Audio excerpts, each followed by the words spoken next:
Shalom jemaat yang dikasihi Tuhan Yesus. Saat ini kita bertemu lagi dalam persekutuan tengah pekan. Untuk mengawali persekutuan, pada hari ini kita akan bersama-sama berdoa.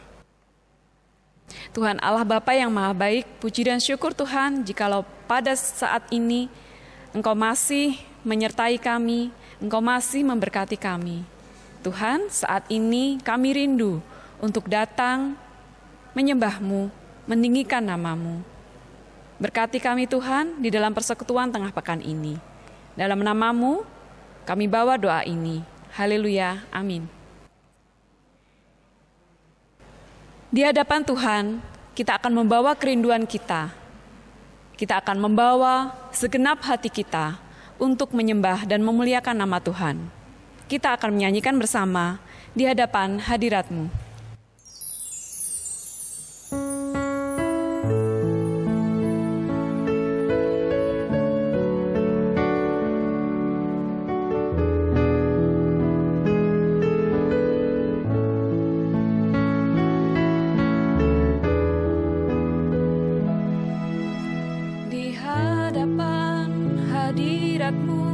Ya Bapa,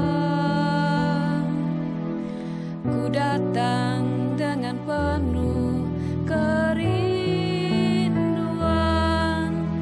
di hadapan hadirat-Mu ya Bapa. Segala keangkuhanku hilang, ku sembahkan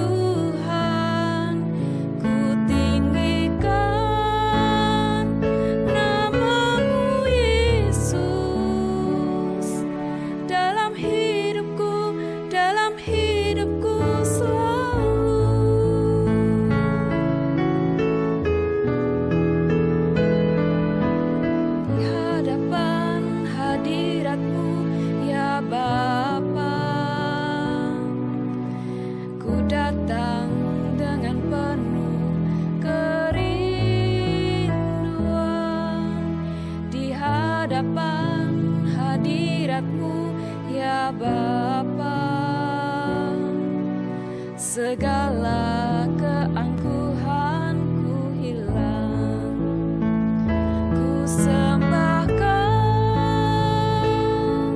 ya Bapa, ku sembahkan ya Tuhan, ku tinggikan nama-Mu Yesus dalam hidupku selalu. Kita akan bersama-sama mendengarkan firman Tuhan. Ya, jumpa lagi dalam persekutuan tengah pekan, dan saat ini saudara-saudara, sebelum kita membaca dan merenungkan firman Tuhan, kembali kita mohon penyertaan Roh Kudus. Kita berdoa bersama-sama saudara-saudara. Sungguh suatu anugerah ya Tuhan ketika saat ini kami diperjumpakan dalam persekutuan tengah pekan. Kami bisa memuji nama Tuhan, dan saat ini kami tiba saatnya untuk kami boleh dengar akan firman Tuhan. Oleh sebab itu Tuhan, kembali saat ini kami membuka telinga kami, membuka pikiran kami dan membuka hati kami, agar firman Tuhan ini senantiasa mengingatkan kami, menguatkan kami, memimpin kami untuk menjalani setiap tapak kehidupan kami. Oleh sebab itu Tuhan, kembali lagi berfirmanlah, kami siap untuk membaca, merenungkan, dan menghidupi firman-Mu. Amin. Saudara-saudara, pada umumnya di sebuah tempat tinggal yang Anda tinggali dan saya tinggali, pada umumnya loh ya, ada sebuah benda yang ada di dalam situ. Bendanya apa saudara-saudara? Ya, ini dia ya. Ya, rata-rata tempat tinggal kita itu ada benda ini pada umumnya. Benda ini adalah apa? Ya, kompor gas, saudara-saudara ya. Oh enggak, ini adalah jam. Nah, jam ini ada di tempat kita untuk menunjukkan waktu. Oh, kapan kita harus istirahat? Kalau sudah jam 9, jam 10 malam, berarti ini saatnya kita untuk istirahat. Kalau ke gereja hari Minggu udah menunjukkan jam 6, berarti kita harus cepat-cepat karena 6:30 akan ibadah. Sehingga saudara-saudara, jam ini membantu kita untuk melihat waktu. Waktu kita masih panjang atau sudah pendek, masih luang atau sudah mepet. Nah, makanya saudara-saudara tidak jarang ada orang-orang tertentu jamnya ini dicepetin. Ya, harusnya jam 9, tetapi di settingnya adalah jam 9:10. Di dapur jam 9:10. Di ruang keluarga jam 9:15. Di ruang tamu jam 9:30. Wah, beda-beda ya. Karena apa? Menghindari terlambat. Makanya jam ini dicepet-cepetin. Tapi fungsinya sama kok saudara-saudara. Untuk menunjukkan waktu. Kapan kita harus cepat, kapan kita harus lambat, kapan kita beraktivitas ini dan itu. Semua kita lihat dari waktu kita. Nah saudara-saudara, berbicara soal waktu ini, ternyata kita melihat waktu itu gak pernah berjalan mundur. Waktu tidak bisa kembali. Memang kalau jam itu bisa disetting kembali ya kan, tetapi waktunya gak akan berubah. Waktu akan senantiasa maju. Waktu tidak akan pernah berhenti.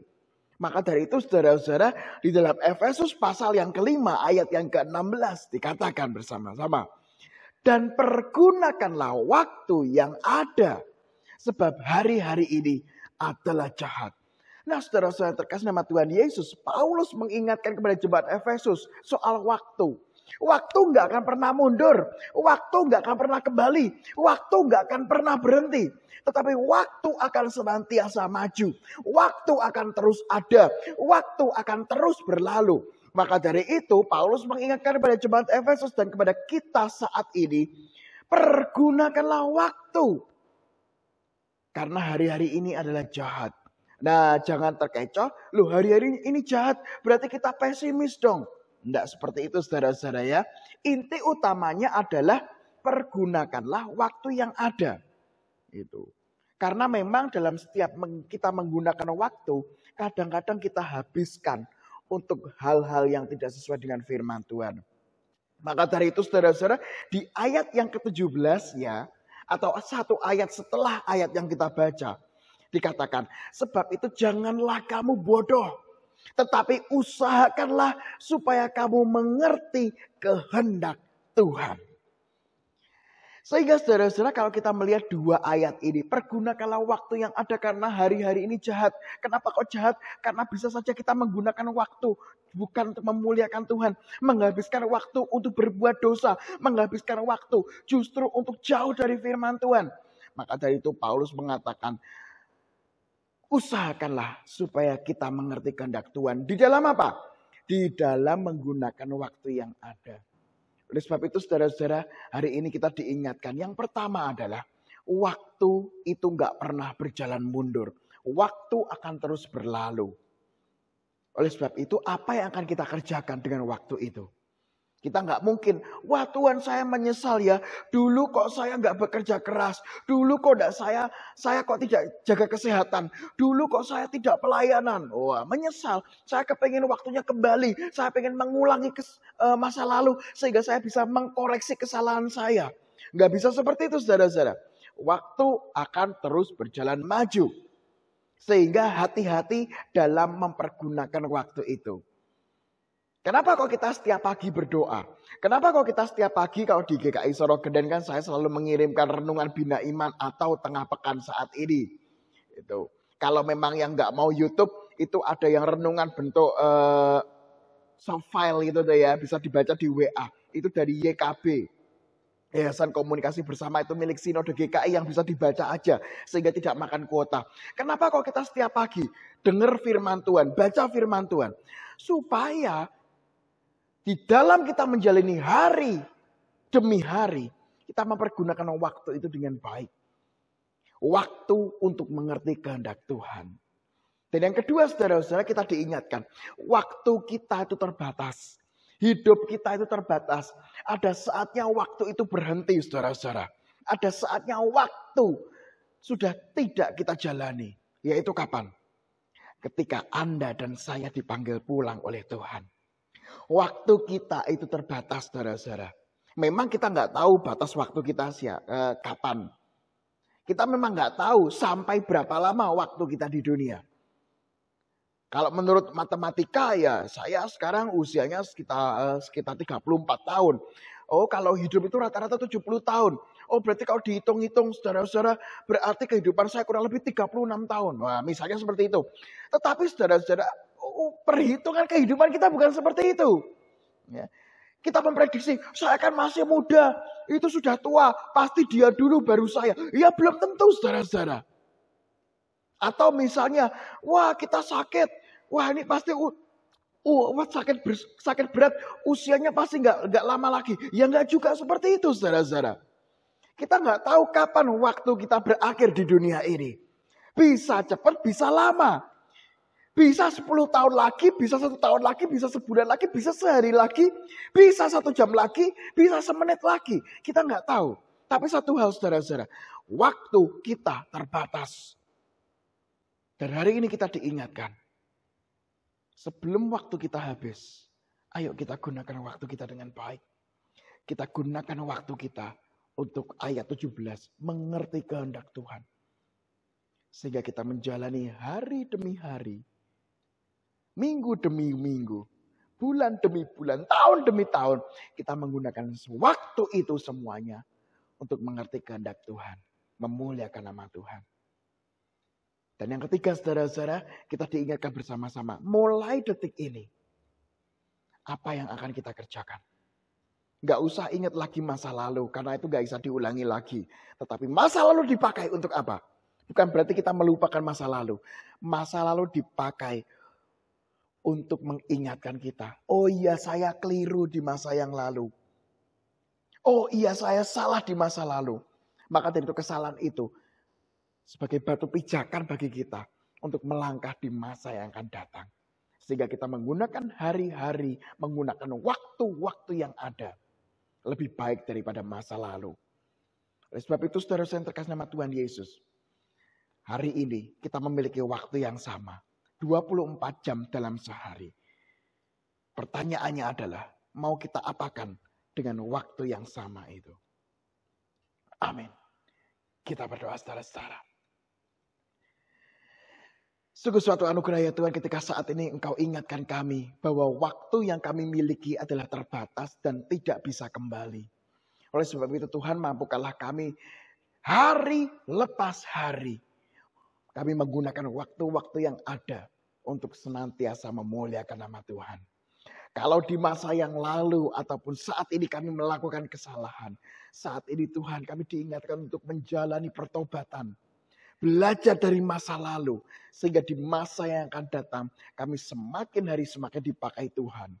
Kalau di masa yang lalu kami banyak mengeluh. Kami banyak berdosa. Kami banyak bikin kesalahan. Kami banyak mendukakan hati Tuhan. Mampukanlah Tuhan. Mulai saat ini kami merancang kehidupan kami. Mempergunakan waktu kami dengan tidak sia-sia. Karena kami tak tahu kapan kami kembali kepada Tuhan. Mampukanlah kami Tuhan dengan kuat kuasa Roh Kudus-Mu.